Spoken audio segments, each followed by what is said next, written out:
Cette routine est confortable précisément parce qu'elle exige peu de l'esprit. Se lever, prendre un café, travailler avec une attention dispersée, rentrer chez soi, consommer quelque chose qui ne demande pas d'effort mental, dormir et recommencer. Mais ce confort est trompeur, il limite votre capacité à penser de manière critique, à évoluer et à vous sentir vraiment vivant. La véritable fatigue surgit lorsque le cerveau est défié de sortir de sa zone de confort, de chercher des solutions, de créer, de questionner le monde et soi-même. C'est le type de fatigue qui apporte satisfaction, car cela signifie que vous avez utilisé votre esprit pleinement, élargi vos limites et avancé dans votre parcours personnel. Ainsi, la prochaine fois que vous vous sentez fatigué, demandez-vous: suis-je épuisé parce que je me suis réellement défié ou parce que je me suis complu dans la routine de la superficialité? Passez-vous simplement vos journées ou vivez-vous vraiment? Défiez votre esprit. Sortez du mode automatique. Permettez-vous de penser profondément, de réfléchir, de questionner, d'apprendre. Un esprit actif, inquiet et dévoué est la clé d'une vie vibrante, pleine de sens et de valeur. La fatigue authentique n'est pas un ennemi. C'est le signe que vous êtes en train de grandir et d'évoluer. Lorsque le cerveau est alimenté uniquement d'informations éphémères et d'activités répétitives, il s'ennuie et répond par de la fatigue. Cette fatigue n'est pas le fruit d'un effort, mais de son absence. L'esprit humain a besoin de défis, de questions difficiles, de moments pour réfléchir profondément, d'espace pour créer et non seulement pour consommer. L'épuisement que vous ressentez peut être un signe que votre esprit crie pour quelque chose de plus, quelque chose qui touche votre essence, et pas seulement votre horloge ou votre liste de tâches.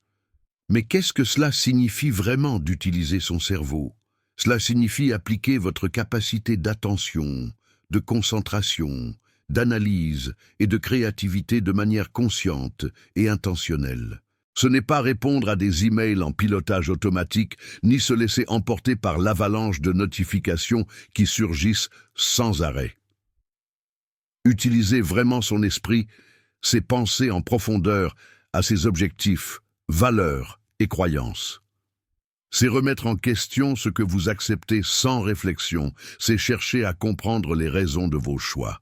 C'est exercer sa curiosité et son esprit critique en s'ouvrant à de nouvelles idées et apprentissages.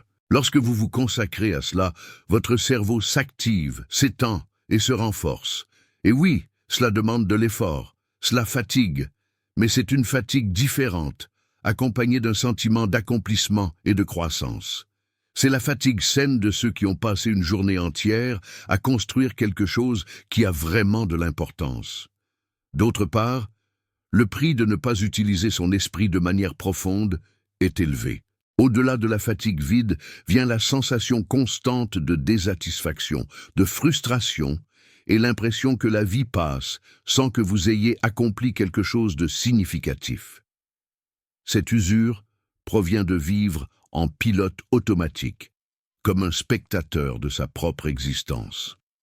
Ce schéma peut conduire à une condition connue sous le nom de fatigue mentale, où le cerveau est surchargé par des stimuli et des informations, mais pas engagé dans des processus cognitifs qui ont du sens. C'est le syndrome de l'esprit occupé, mais improductif. Et quand cela se produit, vous ressentez de la fatigue, de la démotivation et même de l'anxiété, car votre cerveau perçoit qu'il manque un véritable défi, la chance d'être actif et créatif. Réveiller le cerveau pour un véritable travail commence par de petites décisions conscientes. Tout d'abord, ralentissez. Accordez une pause à votre esprit, pas pour plonger dans plus de distractions, mais pour réfléchir. Silence le bruit extérieur, désactivez les notifications, éloignez-vous du flux constant d'informations qui bombardent votre attention. Ensuite, défiez-vous de penser plus profondément. Plutôt que d'accepter tout passivement, questionnez, recherchez, formez vos propres opinions. Réservez du temps pour lire, écrire, méditer, dialoguer avec des personnes qui pensent différemment de vous. Un autre point essentiel est de cultiver la pleine conscience. Être vraiment présent dans ce que vous faites sans diviser votre attention entre 1000 stimuli. cela augmente votre capacité de concentration et permet à votre cerveau de travailler de manière qualitative. Il est également important d'accepter que penser demande de l'effort et que cet effort est précieux. N'ayez pas peur de la fatigue qui vient de l'utilisation intense de l'esprit. Cette fatigue est différente du vide épuisement. Elle est la marque de ceux qui sont vivants, en train d'apprendre, de grandir. Lorsque votre cerveau travaille vraiment, la fatigue est un signe positif. Elle indique que vous êtes sur le bon chemin, investissant de l'énergie dans quelque chose qui a de la valeur pour vous et pour le monde. C'est la fatigue des créateurs, des penseurs, de ceux qui osent sortir du commun pour construire une vie pleine de sens. C'est une fatigue qui accompagne le progrès, non la stagnation. Alors, la prochaine fois que vous aurez envie de dire « je suis fatigué », arrêtez-vous et demandez-vous « cette fatigue est-elle le fruit d'un effort réel ou est-ce seulement le reflet d'un cerveau anesthésié ?» Peut-être n'utilisez-vous pas votre esprit pour ce dont il est réellement capable. Vous pouvez choisir de transformer cette fatigue vide en une fatigue vitale, celle qui naît du travail profond, de la réflexion véritable et de la création consciente. Votre cerveau est fait pour travailler vraiment. Et quand cela se produira, vous ne sentirez pas seulement de la fatigue, vous sentirez que vous avez vécu. Ne vous contentez pas d'exister simplement pour exister. Utilisez votre esprit, réveillez votre conscience, défiez-vous de penser. Ce n'est qu'ainsi que la fatigue sera le signe d'une vie pleinement vécue et non le poids d'une existence effacée. Vous êtes-vous déjà arrêté pour réfléchir profondément à ce que cela signifie vraiment d'être fatigué? Souvent, nous entendons des expressions comme « je suis épuisé »,« je n'en peux plus »,« je me sens complètement vidé ». Mais cette fatigue que vous ressentez est-elle authentique ou est-ce en réalité un signe que votre cerveau n'a jamais été véritablement défié?